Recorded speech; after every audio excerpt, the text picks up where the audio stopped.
and Trevor Tom from the University of Calgary, and for sharing their expertise with us today. For those who are maybe not familiar with AmCham Canada West, we represent the American Chamber of Commerce in Canada, in Western Canada, serving Alberta, Saskatchewan, Manitoba, and the Arctic. Our mission is to foster business relations between Canada and the United States. And our vision is to be the leading voice for North America trade and investment. We invite you to join our community through various membership options, which offer numerous benefits for cross-border business growth.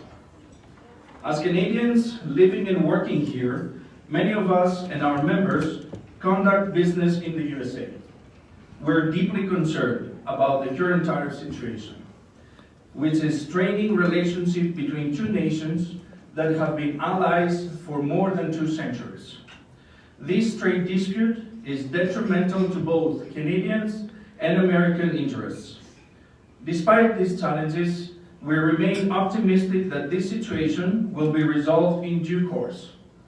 We are committed to continuing our efforts and providing value to our members and the broader business community through our presence at all levels of government and industry. Thank you all for your participation in today's event. Your engagement is crucial as we navigate these complex trade issues together. We look forward to a productive discussion and to working towards solutions that benefit both our nations. I will invite Gerald. Thank you very much. Well, it's my great honor now to introduce our mayor. Most of you know her as the Mayor of Calgary, but her story actually starts in the United Kingdom, where she was born. At the age of 4, she moved to Manitoba and with her family, and then went to school at the University of Manitoba. I understand that you also lived in rural Manitoba. I don't know if you got as far as our farm. My grandparents were in Bristol, Manitoba. Okay, very close, you know, just a few miles away, as they said. So, I just wanted, most people don't know about your background, although it is on the website, but I just wanted to highlight that you've had not only an interesting and distinguished academic career, getting a PhD in, where is it there? Urban sociology, but also a career working with Credit Union Central, Greyhound, and also the University of Calgary, when they asked you to lead the Westman Center for Real Estate Studies at the Haskayne School of Business in 2014. And then after that, it was all downhill. She decided to get into politics and became the Ward 3 councillor in 2017, and then the mayor in 2021. And very interesting for me because I do a lot of legal work for Siksika and other Blackfoot nations. I found out that on March 27, 2023, the mayor received the Blackfoot name Holy Eagle Woman from a good friend of mine, Blackfoot elder Clarence Wolfleg. This act of reconciliation was in the spirit of the relationship that Calgary has always maintained with those who first lived on the land where the Bow and the Elbow rivers meet. Long before the Scottish settlers named this city Calgary, the Blackfoot called this area Mokinsitis, which I won't describe the meaning, but basically it means where the two rivers meet. And we want to express appreciation this morning to those who first lived on this land and were such great stewards for several millennia at least. So without further ado, I will ask the mayor to come and speak to us this morning on this topic before we get our two experts up here. Thank you. Good afternoon, everybody. Thank you so much for having me here today to discuss a topic that's of immense importance to all of us, the impact of threatened U.S. tariffs on Canadian businesses. Let me also offer you greetings in the mother languages of the Treaty 7 Indigenous peoples who stewarded these lands for generations. So to all of you, Oki, Dadanastada, Amawastich, and Tanse.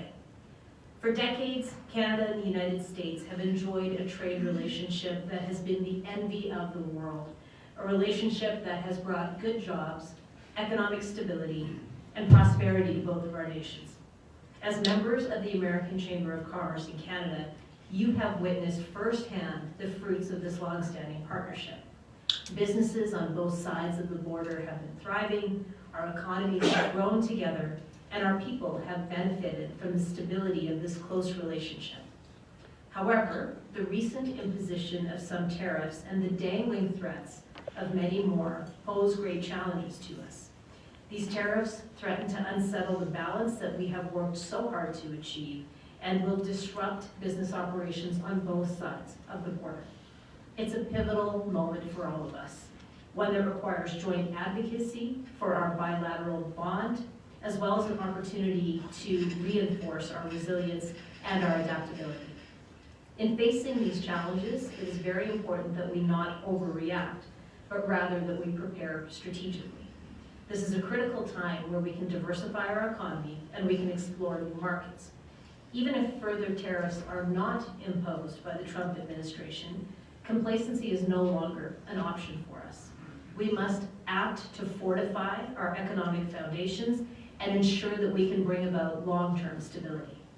Now today, we are incredibly privileged to have insights from Dr. Trevor Toom as well as Danielle Kieselbach, whose expertise will guide us through these uncertain times. Their knowledge will be invaluable as we navigate these turbulent waters and we look for ways to support affected businesses in our city and beyond. I look forward to sharing what I learned here today with my council colleagues and with the members of the Mayor's Tariff Advisory Group.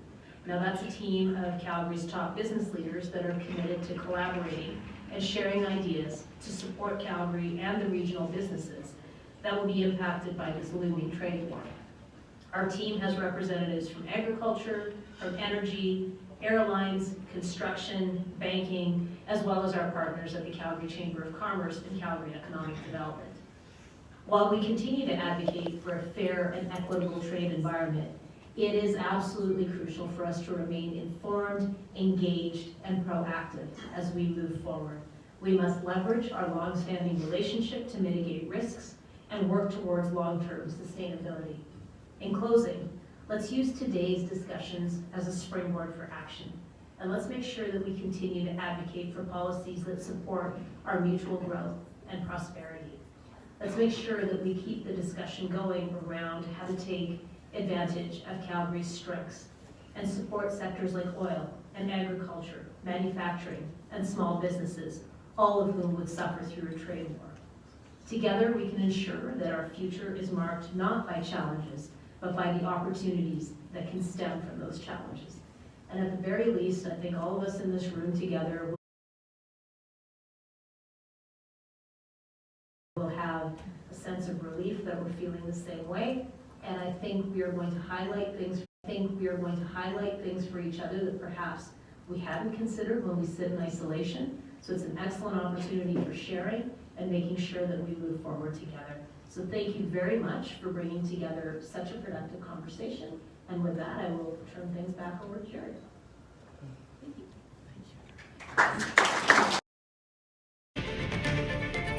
Devastation in Southern California as wildfires destroy large parts of Los Angeles.